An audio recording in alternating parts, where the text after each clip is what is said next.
Nabalot ng kontrobersya ang enrollment sa Tarlac National High School dahil sa umano'y paglabag ng pamunuan nito sa no collection policy ng DepEd. Ayon kay Agustin Poquis, former Vice President ng PTA, nagsumbong daw sa kanya ang ilang estudyante dahil sinisingil daw sila ng mga guro ng 760 pesos.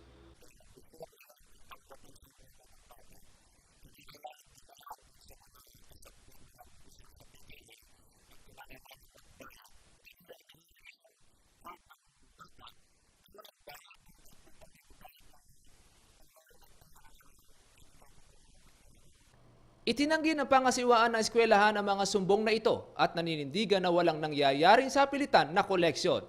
Tulong lang daw ito ng mga magulang sa pangangailangan ng paaralan tulad ng kuryente, medikal, insurance at iba pa. Pero ang mga forms ay nananatili raw na libre. Lahat ng klase ng forms na nasa school, wala namang kaming pinababayad sa mga estudyante or sa mga magulang or sino pa man.